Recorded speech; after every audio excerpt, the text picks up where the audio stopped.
Welcome to the Faiyum.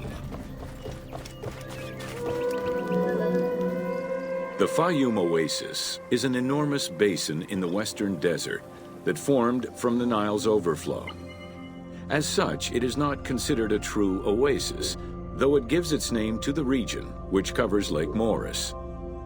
The oasis harbors some of the oldest archaeological artifacts of the region, indicating that the area has been inhabited by hunters and gatherers since the Neolithic period.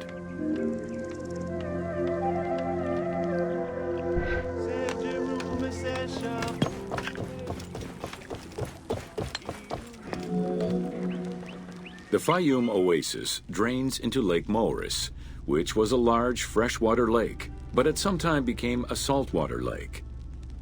In the 12th dynasty, ancient Egyptians redirected the water flow with a dam and dug a supply canal using the lake as their reservoir.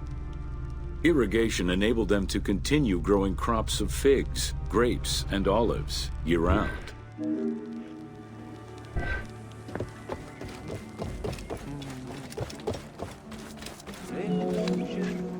Reed boats, feluccas, triremes, and kerkeros were the most commonly found craft within the landlocked waters of Egypt. They were used for various purposes, ranging from daily fishing, trade, warfare, and travel, to the ferrying of massive stone blocks used to build the great monuments of Egypt.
The most impressive pyramids of ancient Egypt date from the Old Kingdom and can be found on the sites of Giza, Saqqara, and Dashur. However, one particularly famous pyramid of the time is located elsewhere. During the Middle Kingdom, some pharaohs chose the Faiyum as their final resting place. One such ruler was Amenemhat III. His pyramid left a mark on the imagination of antique chroniclers. They refer to it as the Labyrinth, mostly due to the vast mortuary temple complex at the foot of the pyramid. Herodotus mentioned that he had visited 12 courts and over 3,000 of its chambers. But he was also well known for being prone to hyperbole.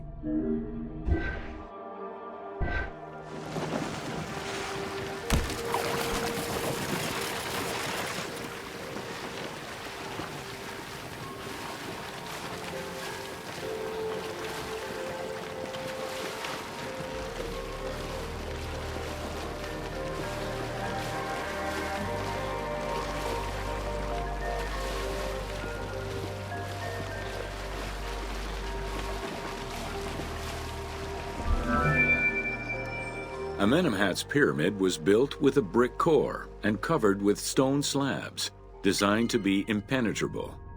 The burial chamber, made out of a single block of sandstone, is unique in its design. Richard Lepsius and Flinders Petrie both explored the pyramid site, measuring 385 meters by 158 meters, and identified it as the location of the labyrinth. Their research conditions were difficult, as most of the site had been submerged by the nearby canal. Furthermore, the stones from the complex and the outer casing of the pyramid had been quarried away long ago. Ubisoft decided to give life back to this lost monument and the many crypts that were said to be devoted to the sacred crocodile god, Sobek.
Founded during the 5th dynasty, the site was popular during the 12th dynasty under the name of Shedet.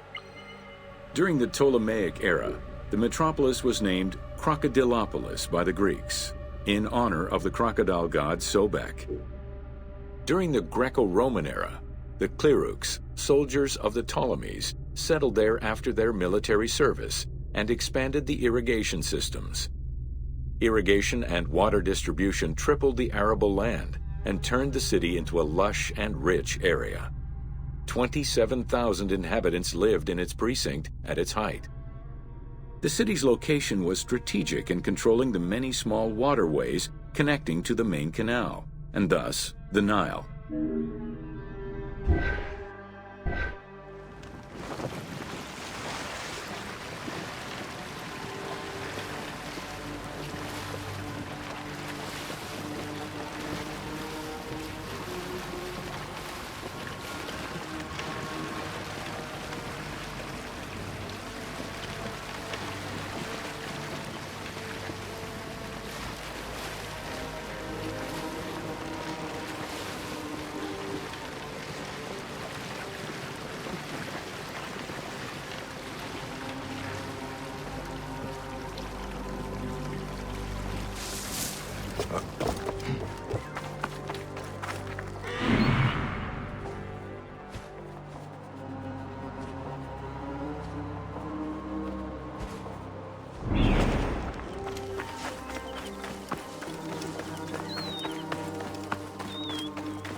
The region's main cult was that of Sobek of Shedet, a divinity associated with water and fertility, both very important to an area that depended on irrigation.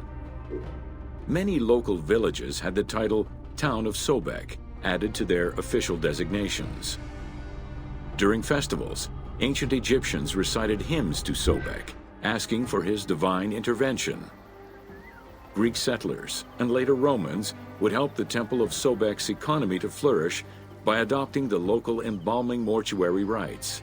Their sarcophagi were beautifully painted and adorned with amazingly realistic portraits.